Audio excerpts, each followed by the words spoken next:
नमस्कार दोस्तों। आम तौर पर हमें ये देखने को मिलता ही रहता है कि जगह जगह के ऊपर जो है मज़ारें और पीरों की मज़ारें बनी होती हैं। बाबा की मज़ार, काला बाबा पीर की मज़ार और फलाना और ये और वो। हर जगह पे ये चीज़ें देखने को मिलती ही रहती हैं। कई बार तो ऐसा भी होता है कि हम किसी जंगल से गुज़र रहे हैं, पूरा जंगल का रास्ता है, पेड़ ही पेड़ हैं, किसी तरह का कोई जनजीवन वहाँ देखने को नहीं मिलता, लेकिन परंतु वहाँ भी आपको मज़ार देखने को मिल जाएगी। वहाँ भी आपको जो है अगरबत्तियाँ जलती हुई दिख जाएंगी, उनसे धुआं उठता जगह जगह दिख ही जाएगा आपको। परंतु जो है अब इसका संज्ञान लेने की आवश्यकता आ गई है। ये मज़ारों की ही बात नहीं, बहुत सारी चीज़ें ऐसी होती हैं जगह जगह के ऊपर जहाँ पे जो है अवैध कब्जे करने की कोशिश की जाती है।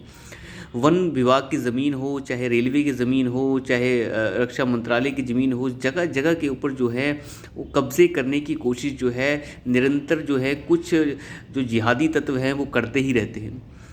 अगर मैं आपको बताऊं, पिछले कई दिनों से जो है उत्तराखंड सरकार इसमें बहुत ज़्यादा सजग हुई है। दूसरी सरकारें तो सजग रहती है, परंतु यहाँ एक मुहिम सी छेड़ दी गई है अब कि किस प्रकार से जो है अगर कोई वन विभाग की ज़मीन को हथियाया गया है या उसके ऊपर अतिक्रमण किया गया है तो उसे जल्द से जल्द हटाने की पूरी प्रक्रिया शुरू हो गई है।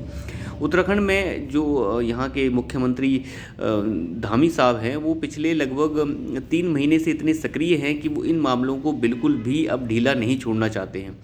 बहुत सारी मज़ारों को जो है यहाँ से लगभग आप ये कह सकते हैं सैकड़ों मज़ारों को जो है चिन्हित किया गया था और उन्हें तोड़ने और उनको बुलडोज़ करने का काम जो है शुरू कर दिया गया है। बहुत सारी मज़ारें तो ऐसी हैं जो एक ही नाम की मज़ारें 4-4, 5-5, 6-6 जगह खुली हुई हैं।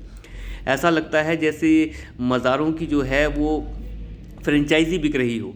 एक ही टाइप की मज़ारें 20 जगह पे खुली हुई हैं। पौड़ी अगर ज़िले की मैं बात करूं तो वहाँ पे ऐसी बहुत सारी मज़ारों को चिन्हित किया गया है।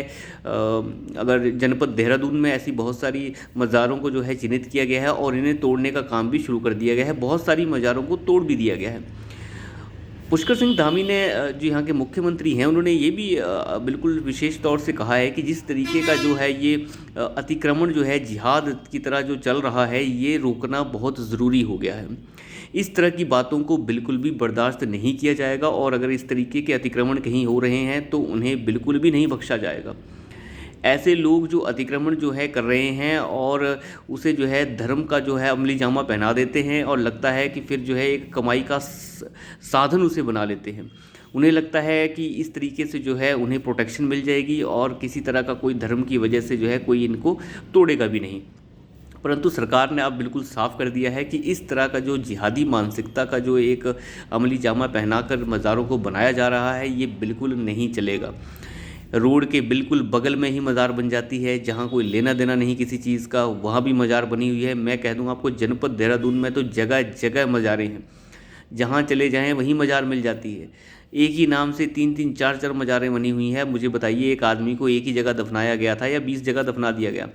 तो अब आप सोचिए यहाँ पे, तो इस तरीके की जो कब्रें जो जगह जगह बनाई गई हैं, तो उसमें एक ही इंसान की कब्रें 4-4, 6-6 जगह देखने को मिलती हैं। उसका कॉपी पेस्ट बनाया गया है और उसे फ्रेंचाइजी की तरह बांट दिया गया है और एक तरह से आप ये कह सकते हैं कि ये कमाई करने का स्रोत बन गया है। और जगह जगह जो हैं ये हरी चादरें जब चढ़ी हुई दिखती हैं तो आप ये अंदाज़ा लगाइए कि अतिक्रमण का जो पैमाना है वो क्या है। सरकारें सोई रहती हैं, कभी जागती नहीं। मुझे लगता है कि अब ये बिल्कुल नहीं होना चाहिए।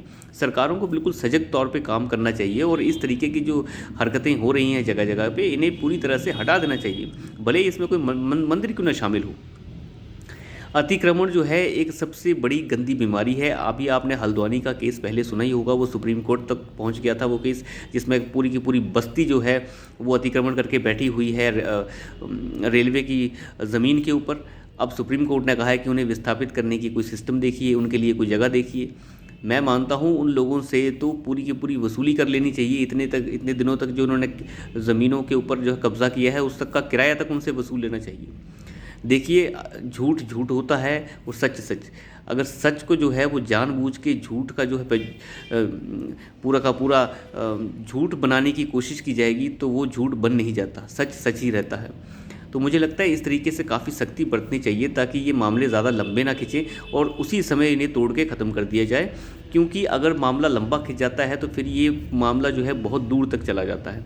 फिर जो है ये जो ज़ख्म होते हैं वो नासूर बन जाते हैं और इन्हें ठीक कर पाना बहुत मुश्किल हो जाता है। तो वक्त पर दवाई जो है देना ज़रूरी है और पुष्कर सिंह धामी ने वक्त पर दवाई देना शुरू कर दी है और मुझे लगता है इसके परिणाम बहुत ही बेहतरीन निकल कर आने वाले हैं। कुछ विधायक भी पौड़ी में ऐसे देखे गए हैं। एक विधायक तो ऐसा है, उसने 2 लाख रुपए जो है अपनी विधायक निधि से स्वीकृत कर दिया है। किस किस के लिए? मज़ार की टीन शेड के लिए। तो देखिए इस तरह के मानसिकता के तो विधायक हैं, भले ही किसी के भी विधायक हों, उन विधायकों को तो उठा के बाहर फेंकना चाहिए। तो जिस तरीके से ये काम हो रहा है, ये आपराधिक जो प्रवृत्ति है उसको बढ़ावा देता है। ऐसे लोग जो इस तरीके में दान देते हैं वो भी आपराधिक प्रवृत्ति के भागीदार हो जाते हैं। तो इस तरीके से बिल्कुल भी चीज़ें नहीं होनी चाहिए और सरकारों को इसमें बिल्कुल सजग तरीके से जो है इनको एकदम से इनके ऊपर विराम लगाना चाहिए। जिस तरीके से पुष्कर सिंह धामी ने ये बात बिल्कुल साफ कर दी है कि किसी भी तरह का अतिक्रमण जो है वो सरकारी ज़मीन पे बर्दाश्त नहीं किया जाएगा।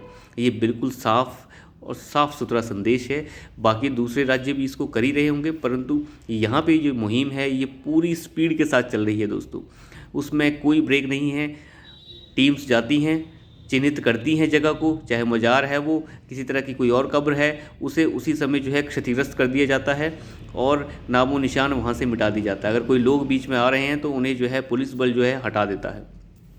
तो मुझे लगता है ये उनकी जो मुहिम है रंग लाने वाली है और जल्द ही इस तरीके जो अवैध अतिक्रमण हैं ये हटेंगे। तो अभी के लिए इतना ही। धन्यवाद।